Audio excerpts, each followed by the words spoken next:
Good morning to all of you. तो आज हम बात करेंगे क्लास 11th का चैप्टर है बायनोमियल नोमेनक्लेचर। इसमें हम बात करेंगे each plants and animals name has two component. जितने भी प्लांट और एनिमल होते हैं सारे प्लांट और एनिमल के नेम के दो कंपोनेंट होते हैं, ठीक है। पहला है जेनरिक नेम और दूसरा है स्पेसीज एपिथेट। पहला है जेनरिक नेम, दूसरा है स्पेसीज एपिथेट। ये जो नाम है इसके दो प्रोसेस देते हैं, ठीक है। जितने भी नाम होते हैं सबके दो कंपोनेंट होते हैं और इसी कंपोनेंट को हम लोग बायनोमियल नोमेनक्लेचर बोलते हैं। जितने भी नाम होंगे सबके दो कंपोनेंट होंगे और इन कंपोनेंट को हम क्या बोलेंगे, बायनोमियल नोमेनक्लेचर। और इस पद्धति को दिया गया था कैरोलस लिनियस के द्वारा, ठीक है। और ये जो बायनोमियल नोमेनक्लेचर का जो टॉपिक है जिसको कि दिया गया है वो है कैरोलस लिनियस के द्वारा दिया गया था।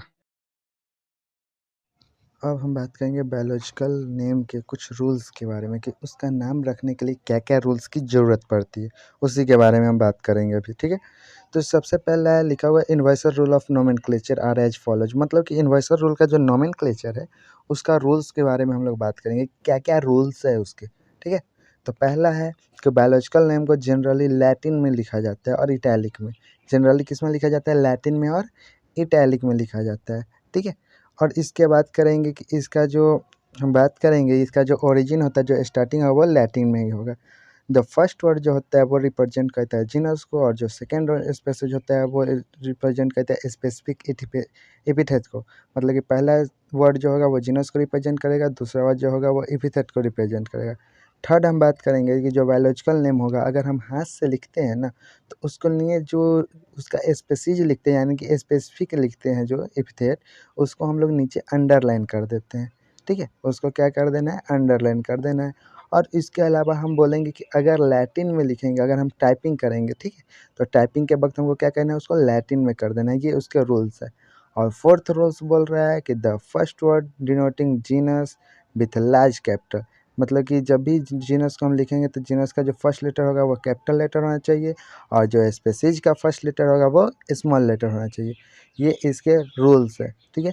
तो ये हम आशा करते हो कि ये चारों रूल्स आपको समझ में आएगा, क्योंकि इसी चारों रूल्स के बेसिस पे किसी भी स्पेसीज का नाम जो है सो स्टार्ट होता है या किसी का नाम जो है सो रखा जाता है, ठीक है। दे बात करेंगे बायोलॉजिकल नोमेनक्लेचर की। तो इसको जो है ना पूरे वर्ल्ड में एक्सेप्ट किया जाता है, यानी कि पूरे वर्ल्ड में किसी भी एक चीज़ का नाम सेम ही होगा, चाहे वो हिंदी बोले, इंग्लिश बोले, रसियन बोले, उर्दू बोले, कुछ भी बोले, उससे कोई मतलब नहीं है। जैसे कि अगर बात करेंगे हिंदी में हम किसी को मानव बोलेंगे, इंग्लिश में ह्यूमंस बोलेंगे, लेकिन बायोलॉजिकल नोमेनक्लेचर जो ह्यूमन का है वो क्या आएगा, होमो सैपियंस। ये जो है पूरे वर्ल्ड में एक ही होगा, यानी कहीं पे भी चेंज नहीं होगा, हर जगह पे एक ही रहेगा और ये फिक्स होगा, ठीक है। उसी तरह एक संस्था है ICJN, यानी कि international code of botanical nomenclature. ये जो है सो पूरे वर्ल्ड में जितने भी प्लांट के स्पेसीज है सबको क्या कहती है, कोडिंग कहती है। उसी तरह एक और संस्था है ICZN, international code of zoological nomenclature. ये जितने भी वर्ल्ड के पूरे जितने भी एनिमल्स है, अगर हमको कोई नया एनिमल्स मिला तो हम क्या करेंगे, इस संस्थान को मैसेज करेंगे और वहाँ पे हम जो भी रूल्स दिया गया है नोमेनक्लेचर का, उस रूल्स के अनुसार उसका नामकरण करके हम उसके पास भेजेंगे।